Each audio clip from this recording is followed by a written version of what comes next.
Welcome back. There are new insights from the investigation into that fiery cargo plane crash in Louisville, Kentucky. The National Transportation Safety Board says it believes the plane's engine fell from the wing during takeoff. At least 12 people are now confirmed dead. Tom Hanson continues his reporting on this story. Tom, good morning. What more can you tell us?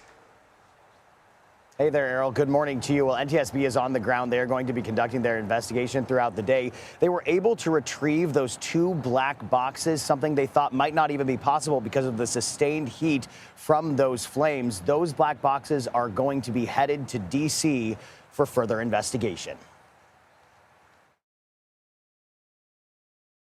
We have identified the cockpit voice recorder and the flight data recorder. This is what is commonly referred to as a black box. The NTSB says the black boxes are built to withstand extreme heat and expressed confidence they'll be able to extract the relevant data stored inside. According to preliminary information released by the NTSB, the area around the left wing of the 34-year-old aircraft was enveloped by fire during its takeoff roll Tuesday. The agency says CCTV footage from the airport then shows the left engine detaching from the wing. The engine that's been seen in some photographs.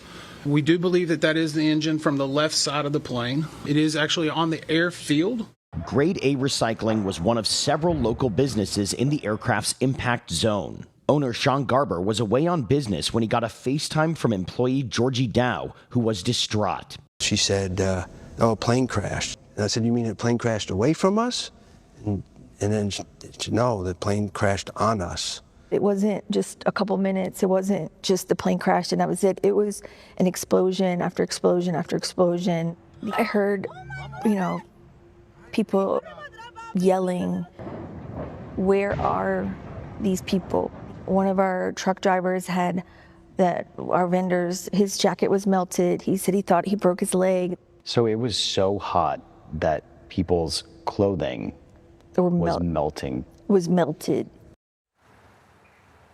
And the engine that fell off that plane during takeoff was manufactured by General Electric. I want to read you a couple of statements here. Let's start with GE's. They say they are deeply saddened by the accident and supporting the NTSB investigation. Meantime, the CEO of UPS also sending a message to employees there, reading in part, "Our hearts continue to be with all who have been impacted." Errol. So alarming to hear those first-hand accounts. Tom, what else did witnesses tell you about what they saw, what they heard, and what they're living through right now in the aftermath?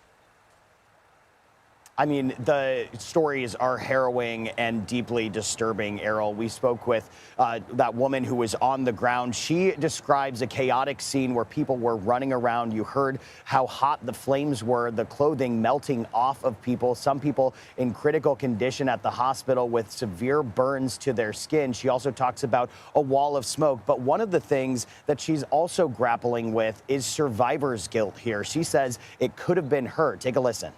Trying to comfort them, and you try to comfort each other, right? When you're in a situation where, it could have been any of us, right? I could have easily been, I was in that building earlier in the day, talking to two of our employees, and I could have, if it would have happened earlier, I could have been there, right? And my heart goes out to the people that we don't know where they are.